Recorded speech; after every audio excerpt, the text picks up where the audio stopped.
Dear compatriots, it is my unique honor to address you on this day, the 63rd anniversary of our nation's independence, both as the president of our dear country, and, simply, as a fellow Nigerian. On this solemn yet hopeful day, let us commend our founding fathers and mothers. Without them, there would be no modern Nigeria. From the fading embers of colonialism, their activism, dedication, and leadership gave life to the belief in Nigeria as a sovereign and independent nation. Let us, at this very moment, affirm that as Nigerians, we are all endowed with the sacred rights and individual gifts that God has bestowed on us as a nation and as human beings. No one is greater or lesser than the other. The triumphs that Nigeria has achieved shall define us. The travails we have endured shall strengthen us. And no other nation or power on this earth shall keep us from our rightful place and destiny. This nation belongs to you, dear people. Love and cherish it as your very own. Nigeria is remarkable in its formation and essential character. We are a broad and dynamic blend of ethnic groups, religions, traditions, and cultures. Yet, our bonds are intangible yet strong, invisible yet universal. We are joined by a common thirst for peace and progress, by the common dream of prosperity and harmony, and by the unifying ideals of tolerance and justice. Forging a nation based on the fair application of these noble principles to a diverse population has been a task of significant blessing, but also a serial challenge. Some people have said an independent Nigeria should never have come into existence. Some have said that our country would be torn apart. They are forever mistaken. Here, our nation stands, and here we shall remain. This year, we passed a significant milestone in our journey to a better Nigeria.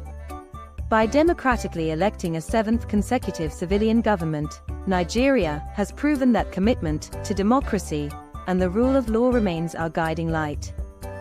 At my inauguration, I made important promises about how I would govern this great nation. Among those promises were pledges to reshape and modernize our economy and to secure the lives, liberty, and property of the people. I said that bold reforms were necessary to place our nation on the path of prosperity and growth.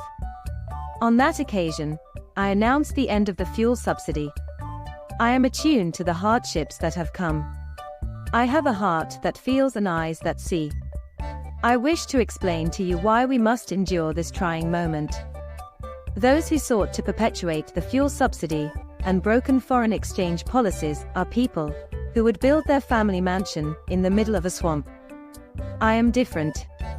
I am not a man to erect our national home on a foundation of mud.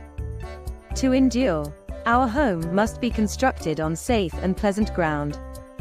Reform may be painful, but it is what greatness and the future require.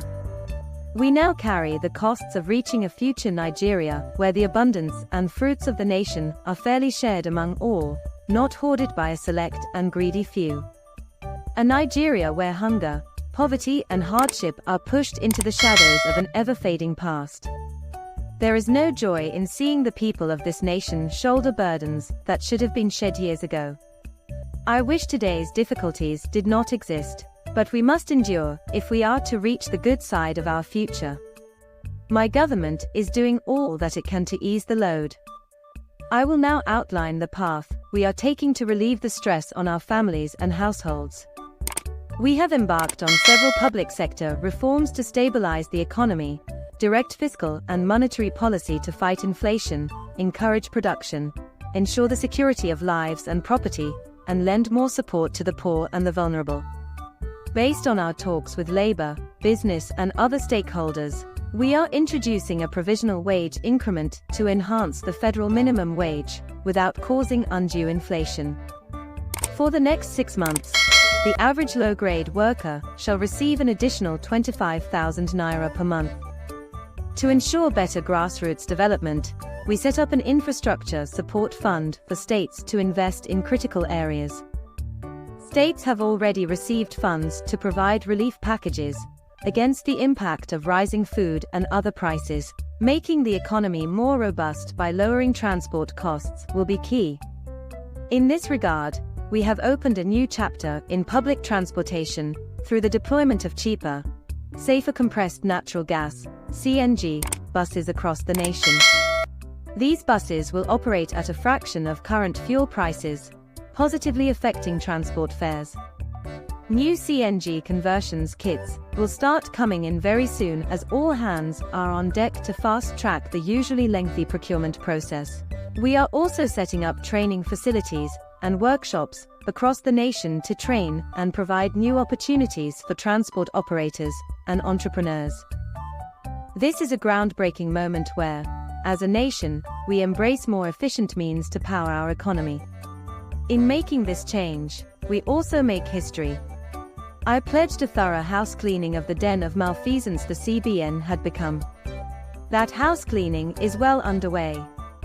A new leadership for the central bank has been constituted. Also, my special investigator will soon present his findings on past lapses and how to prevent similar reoccurrences. Henceforth, monetary policy shall be for the benefit of all, and not the exclusive province of the powerful and wealthy. Wise tax policy is essential to economic fairness and development.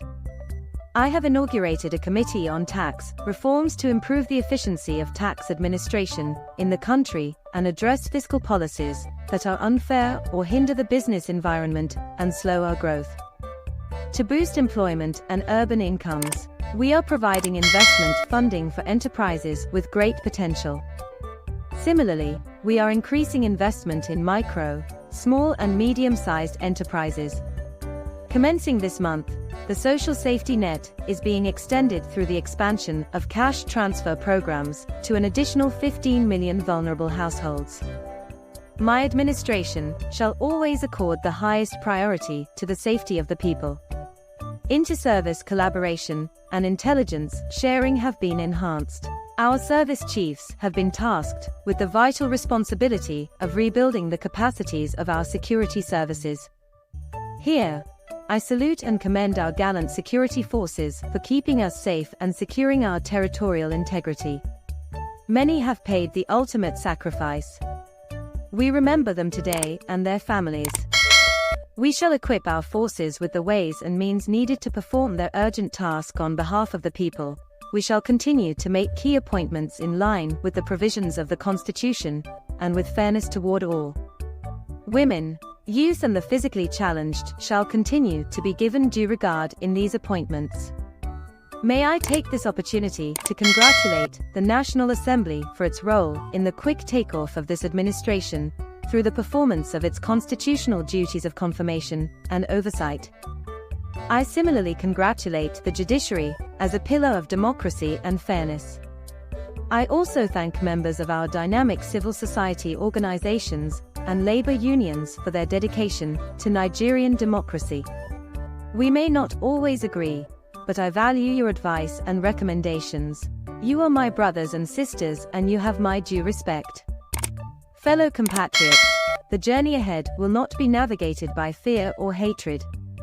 We can only achieve our better Nigeria through courage, compassion and commitment as one indivisible unit. I promise that I shall remain committed and serve faithfully. I also invite all to join this enterprise to remake our beloved nation into its better self. We can do it. We must do it. We shall do it. I wish you all a happy 63rd Independence Anniversary. Thank you for listening. May God bless the Federal Republic of Nigeria.